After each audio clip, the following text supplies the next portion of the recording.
Hi, everyone. Robert Rutherford here. We're at episode 32 today. We have Martin Rodriguez in here from Martin Brothers. He is the plastering superintendent over there, and he's going to have a great story to tell today. How you doing today, Martin? I'm doing well, Robbie. How are you? I'm doing fine, thank you. Thanks a lot for coming in. Well, thank you for inviting me. I feel honored.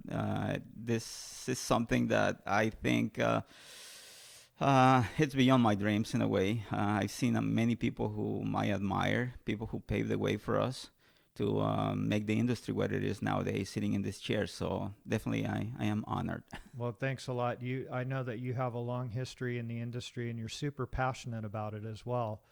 And, we talk about a lot of different ideas when you come in here to solve problems and make things smoother. And the thing that I'm very impressed with is you understand a lot about the lathing end of it, because you guys are working to that. You're working to what the lather installed. Yes.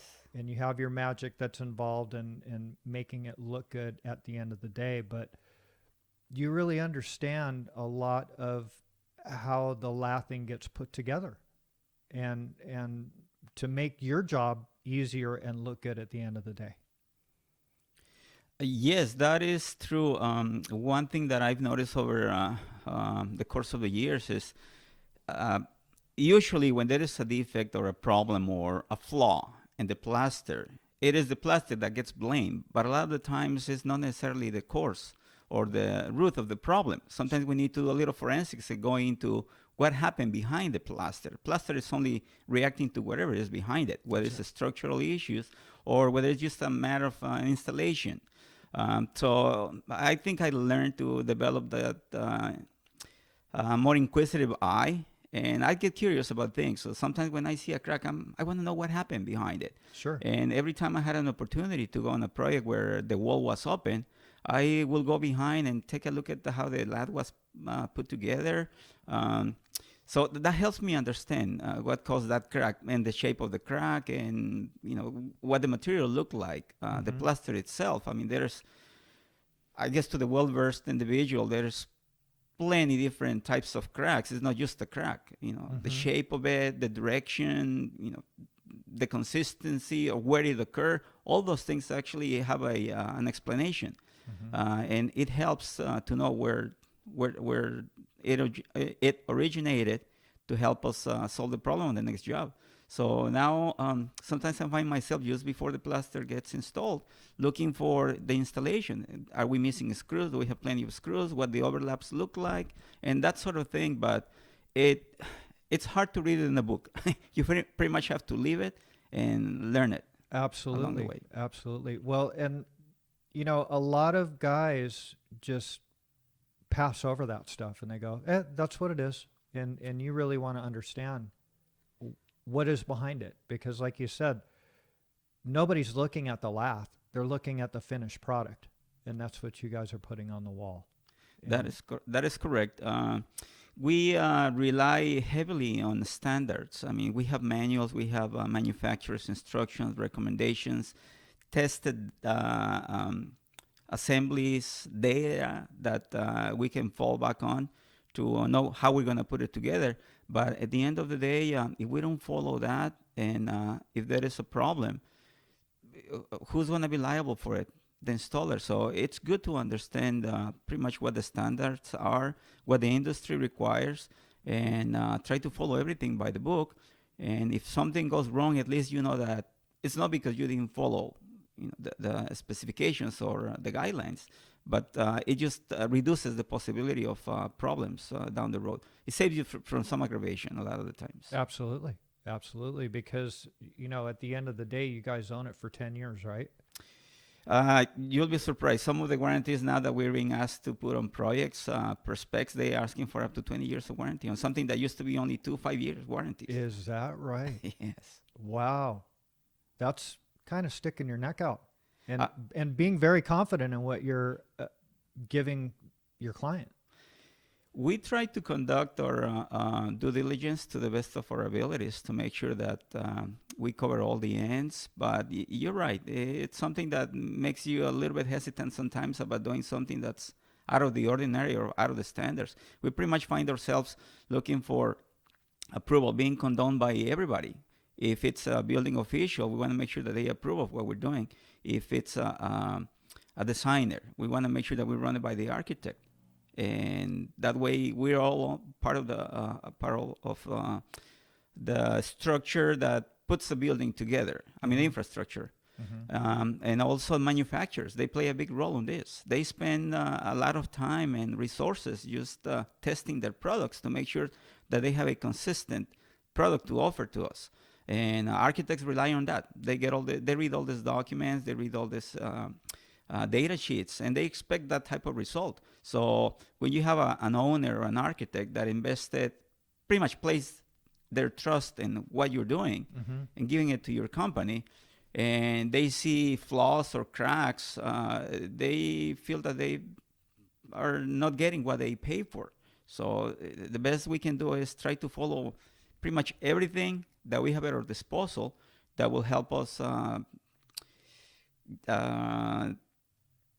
build that school or that hospital as expected by the owner and the architect. Yeah, yeah. So do you get involved in a lot of the pre-construction on these projects? I do, to a certain degree, yes. Yeah. Sometimes even before the estimating, we are looking at a project and we're trying to see how we're going to develop a strategy to bid it and also to construct it, because once the bid is awarded, then now we have another stage in the process. Sure. Okay, so we're happy, champagne Yeah. was already served, we were awarded it, but now how are we going to build it? And that is the next step. So I often see myself involved in all the stages, from the point when we are just targeting a bid all the way up to when we are doing the punch list. Yeah. Not on all projects. Not all projects are the same. Some are simpler than others. Others require more involvement. So I see all stages. I guess I'm fortunate to see all stages of it. Yeah. And I try to prevent problems or anticipate issues when we're looking at a project that has a higher level of complexity. That goes with your passion. Like you're interested in this industry, and you want the industry to strive, but you want your company that you're representing to keep getting work. Absolutely. This industry has been very generous to me. I really love what I do. And you're right, I'm passionate about it. There is no a regular day for me. It's not on 6 to 2 o'clock. No. Sometimes I may be in the office at 4 o'clock in the morning. Sometimes I may be in the office at 10 o'clock. And sometimes on the same day. Yeah. It just depends on what I need to do. Sure. But I really enjoy it. I think if I had to start over again, I would probably do the same thing. Good for you. Yeah, That's nice to I hear. enjoy it. I love what I do. Yeah. So when did you get in? I started in the construction industry in 1986. 1986, yes. I was just about to turn 18 years old. And went in as a plasterer, or? No, I started as a head carrier. Oh. Yes, I was a head carrier for many years, and it was my first exposure to construction altogether. I really never thought about it, but it was just a point in my life where I needed to make a living somehow. And my dad got me into it. He was a head carrier for a small stuccoing company. And we used to do stuccos. 3 of us will do a house in a day, from the masking all the way to cleanup and turn it over. And it started like that, something small. And little by little, I learned more things along the way. And eventually, I was running the crew for the same company. And before you know it, just try to improve myself, trying to be better. And from there, I went to a larger company that had a commercial division. I was still in the non-union. They were doing some residential construction. I was actually on the custom homes, for which I'm very fortunate. I feel very fortunate because I really learned the very basics of construction. I was packing hat every day. You're a strong fucker, man, to be humping that shit, man. I mean, that's hard work.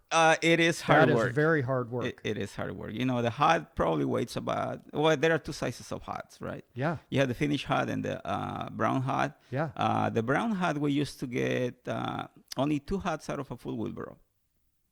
And that I think the hot weighed more than me at the time. I was Yeah. about 120 pounds. I mean, that is tough work. It is. I think that's it's a story that you probably won't hear from the new generations. Packing hot. Some of No. the new kids, you tell them about a hot, and they know what's that. I mean, they say, "What's that?" They don't know what a hot is.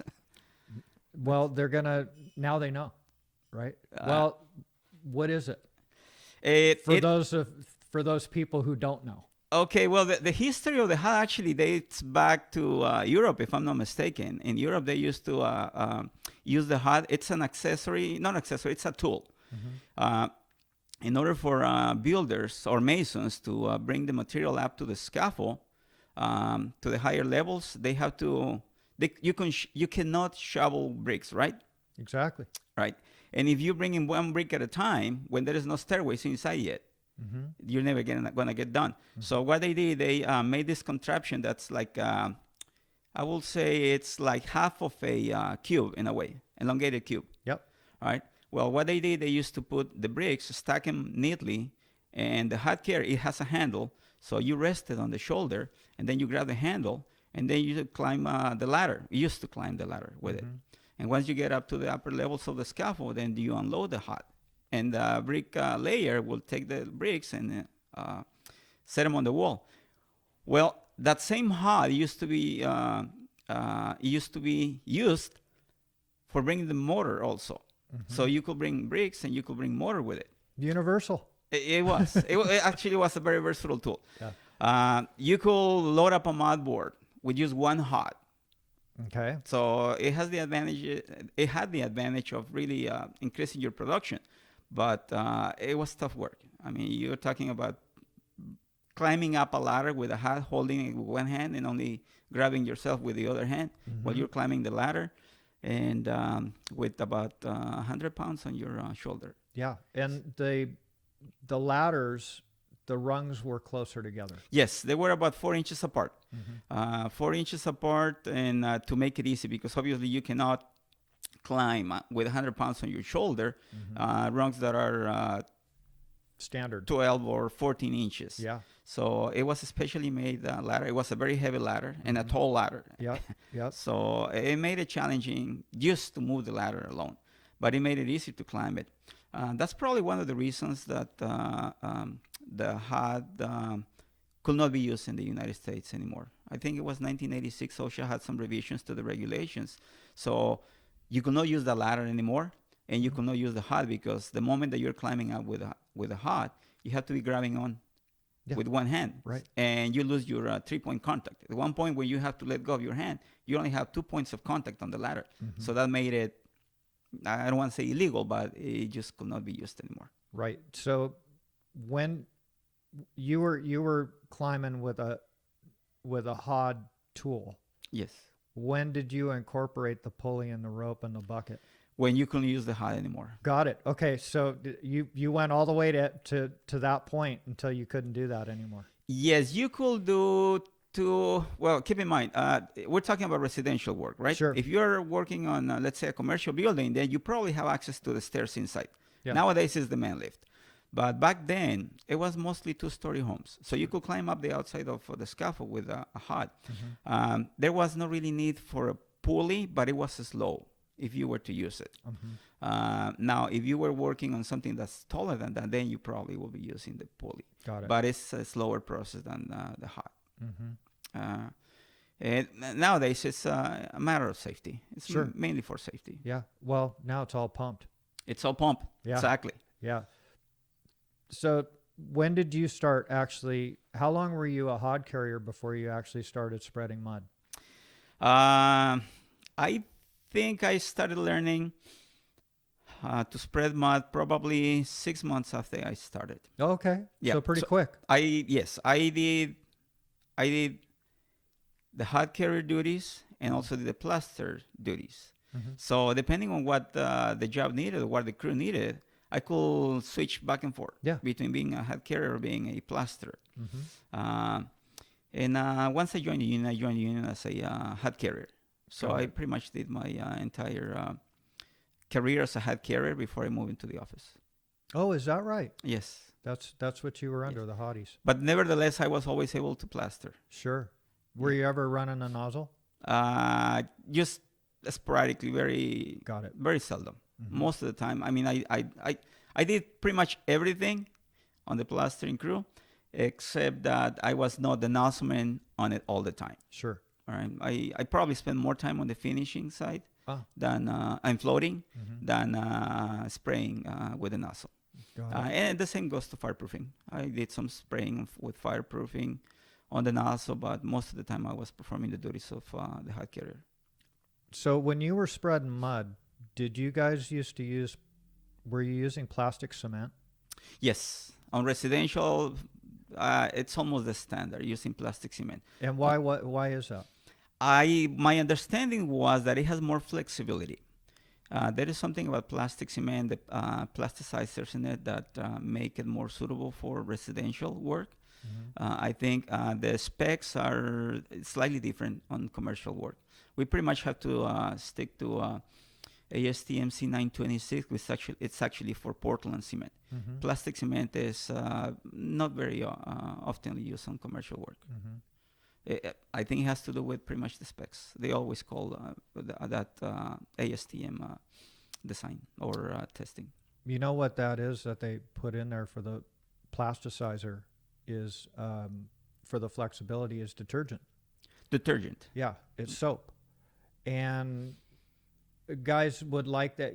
I think it's more workable for the applicator. It's a little easier to use. And what ends up happening with that, you know, how when they changed it to 2 layers of paper on the exteriors when you were on plywood, what they did was, you know, that was because, like you said, residential construction. And what ended up happening was that plastic cement was eating that paper. So the second layer is the sacrificial layer, because once it ate, you know, once it deteriorated that layer of paper, you still had a good layer of paper below it. Because we did a test on it. Really? Yeah. Interesting. And, you know, we dammed up, you know, we papered some stuff up and dammed it all up and filled it up with water. In the morning, it was empty. Oh, wow. Yeah. And that was because it ate through that paper. So that, you know, that. How long did it take? Well, it was within 12 hours. That's fast. Yeah. And it was all as it was a drop of dish soap. One drop of dish soap in this 12 by 12 piece that we had that was all dammed up. Really? Yeah. Wow. So that's why the 2 layers came into play on that because of plastic cement. And I know that masons use it quite often, but I haven't seen it used in 7/8 plaster in quite some time. I think the residential construction still uses a lot of plastic cement, but in commercial, I will say probably most of the time that I've been in commercial construction, we probably used plastic cement one time, if I can recall. It may have been because it was on the specs, but most of the time it's been common cement. Got it. Yeah. And are you guys implementing silos? Yes.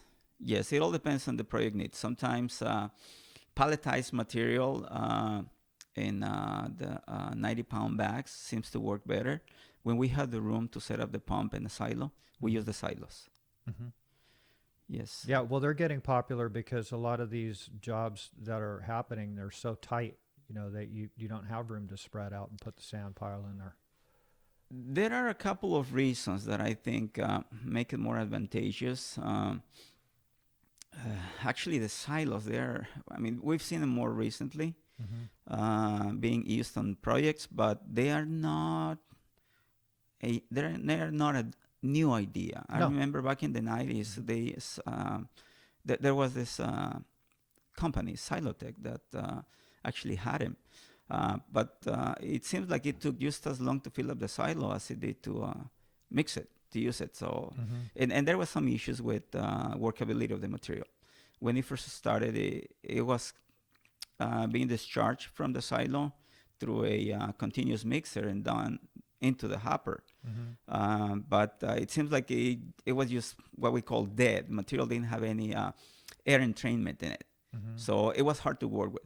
And then we noticed that some of the guys were actually pumping from the silo through the continuous mixer into the paddle mixer, put some air in it, and then dump it into the hopper. Wow. That's how they make it workable. Then the silos kind of went away for a while. The next one that came was not with its own mixer that I remember, and it was just a pre-blended material in bulk sacks that you could just dump into the mixer and then put the air, mix it the proper amount of time to get air entrainment in it, and then dump it into the hopper of the pump. Now I think there is this company that BMI who actually started making, I think, reformulating the mix. And that one actually, it's the opposite to what we're used to, that when you normally have to put more air into it to make it workable, this material, this formula requires not to overmix it. Oh, is that right? Yes, so the continuous mixer is ideal for that type of mix design.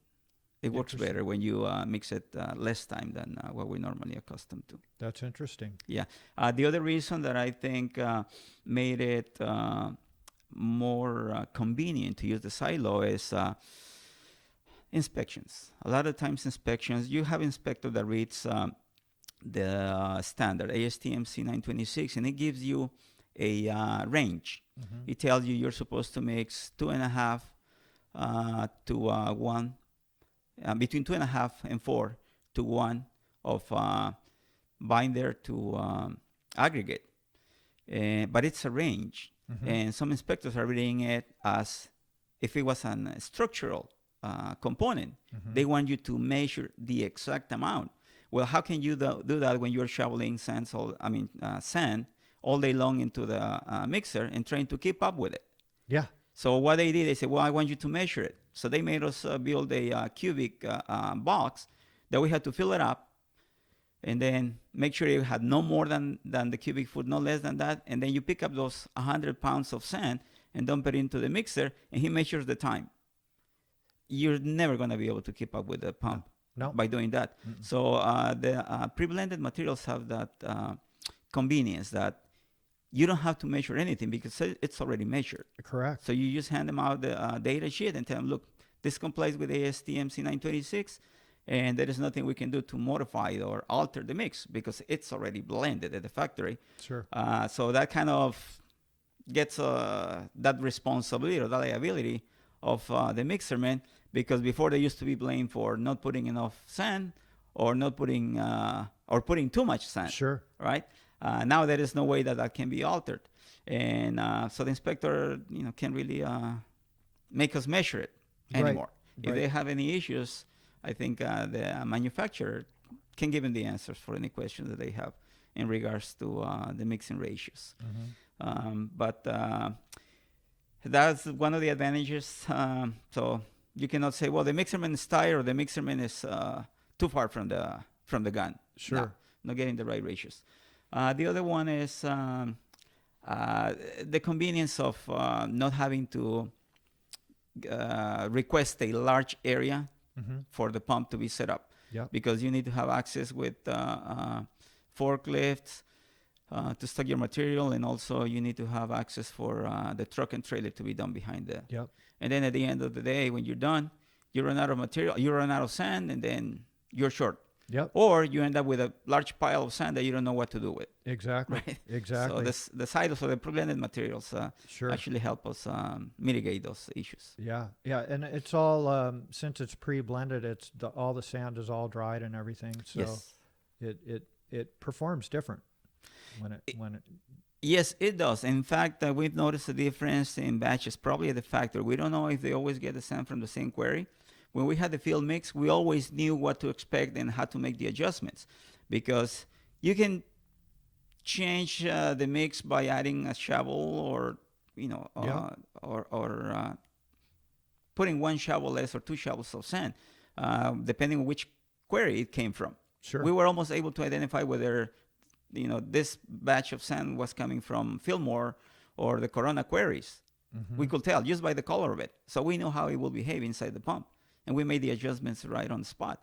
Well, with pre-blended materials, we don't know where it comes from, and it was from time to time, now less than before, we run into issues of the material not being able to pump properly, and so we're checking with the manufacturer, asking for advice on or permission. Can we add plasticizer because it's not pumping? We're having issues with the material not going through the pump, and so we used to change or add some plasticizers from time to time if needed, but always with the permission of the manufacturer to make sure that we wouldn't breach their designs.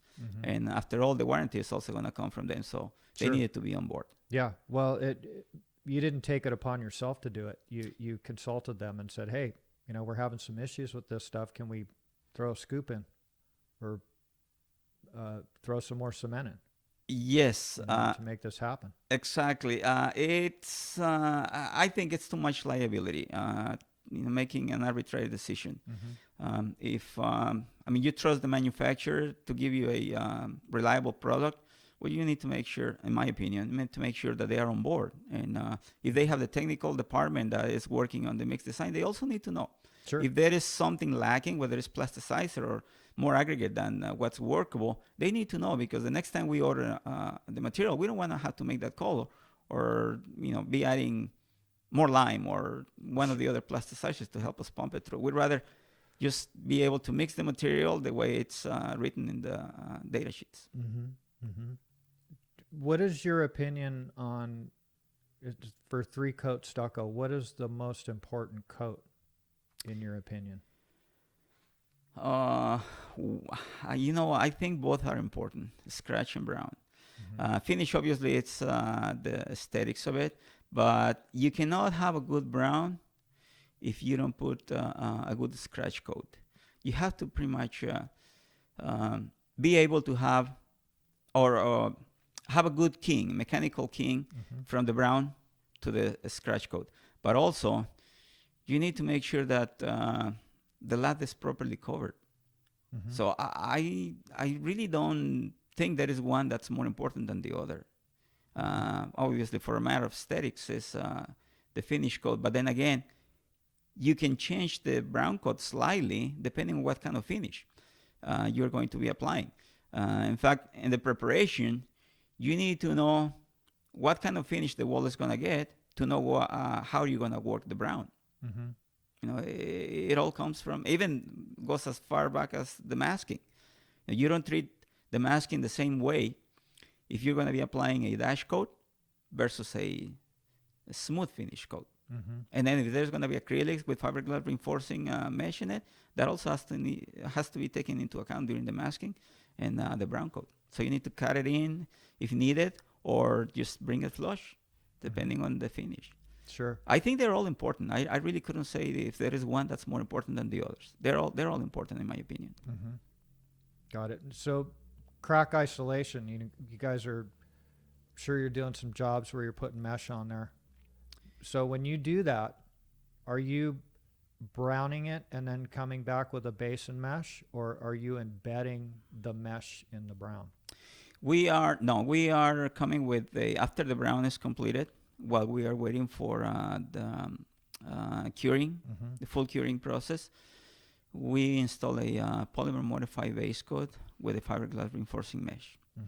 And it, what I think that does, it kind of blends the best of both worlds, especially when you're going to have an acrylic finish, because you're going from a 100% cement base to a 50% acrylic, 50% cement, and to a 100% acrylic. So that's, I think, that's how you are bridging the compatibility between all products. Yes, you can install a 100% acrylic finish over a 100% cement base brown coat, but if you're gonna have to reinforce it, I mean, fiberglass is a synthetic component. So the best thing is to have a compatible material, and that's why on eifs you have the polymer modified base coats. It's bridging the best of both worlds. Sure. So my opinion is, if I were to make that decision, I will still stick with the base coat, Got it. the polymer modified. Mm-hmm. Let it crack out and cure, and then come back in and take care of it. Yes. If there is movement on the brown coat, whether you put fiberglass in it or Mhm. not, it's still going to occur. Sure. Okay. Now, when you have the base coat, you have some flexibility already, part of the of that base coat, Mm-hmm. and then when you have the finish on top of it, it's helping. It's a mitigation. It's not 100% guaranteed that No. it's not going to crack. But what could be a 1/8 of an inch fissure becomes a hairline, Got it. right? Got it. And it's more aesthetically pleasing. Absolutely. Some people become alarmed when they see a crack on the wall. Structurally, there is nothing wrong with it. In terms of waterproofing, you still have the layers of waterproofing behind it. Mm-hmm. You know, people who think that the waterproofing is on the outer layer, it has a misconception. In reality, the waterproofing doesn't occur on the surface of the wall. Mm-hmm. It's actually behind it. Obviously, it helps if it's sealed Sure. because there is less water that's going to the primary waterproofing membrane. Mm-hmm. But I haven't seen a wall that does not have a crack when you remove the finish. If you were to do a restack or sandblast the wall, Mm-hmm. you're gonna see all the cracks that are hidden behind Sure. the finish. Yeah. Yeah. Well, And there is nothing wrong with the wall. no, and the longer it sits, the better it is, right? Yes. So these schedules get accelerated, and then they want to use. In a lot of cases, they're willing to pay for high performance cement, which is 5 times more than regular cement, where it's hot and it kicks off fast, and you can scratch, brown, and finish in the same day. Yes, they are good products. If you are worried about the schedule, they're probably the answer Mm-hmm. to that. They have evolved over time. Sure. I mean, if you go back to, I think it was somewhere I read that it was probably in Germany when they came up with the formula for luminite. And when I came into this industry, there was no, rapid setting materials as we know them now. Mm-hmm. We used to mix a regular plastic cement mix for a scratch or brown coat and put luminite in it. Mm-hmm. Come back, depending on how much luminite you put in it, you could come back an hour later and do your brown coat. Mm-hmm. And if the job was urgent enough, you could almost put the finish on the same day or the following day. You got to be moving fast with that, Yes. right? It was all for hand. Yeah. It was very rare to pump materials with luminite in it. You were taking Mm-hmm. chances. Mm-hmm. But that's how the industry has been evolving. Yeah. Yeah. Well, it gets the thing is with lath and plaster is you can change the color of the building so fast, and it pleases the owners and the managers because they're seeing progress. Yes. And they want to see that get done. And what ends up, these schedules get kicked out. They do have a schedule on the job. And unfortunately for you guys, you're kind of the last ones that are out there, and everything got backed up and backed up and backed up. And then you guys get out on the job. They want it done now. Yes, that is a common situation we see ourselves involved in. Normally, the owner has an idea, the architect designs it, and the general contractor promises, and this is the delivery date.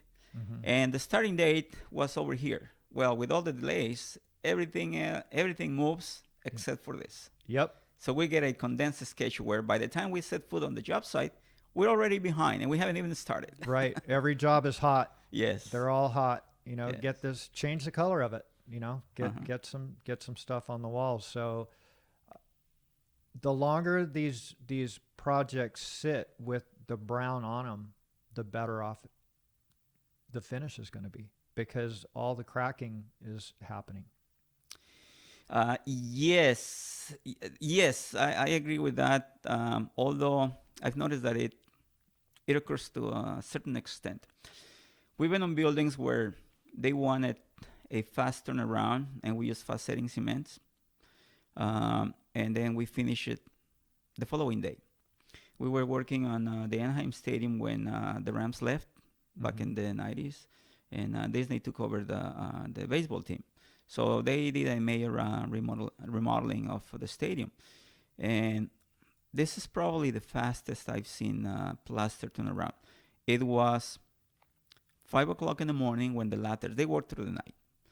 They were finishing the walls, the lathing. The inspector pretty much signed it off. At 5 o'clock, we come in and start masking.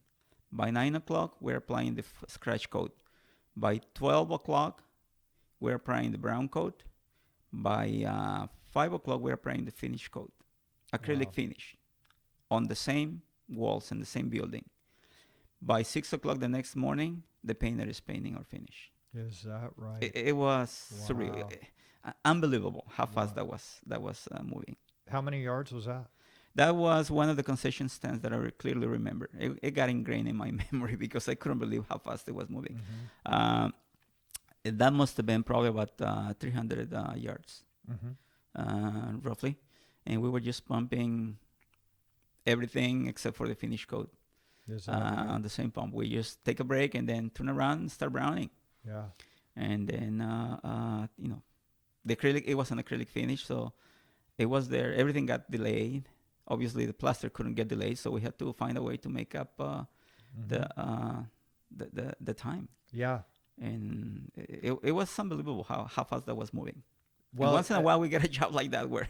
Yeah, but again, when you're using hot products like that, you got to get hot, and you gotta get a move on, because especially if you're pumping it, you gotta get it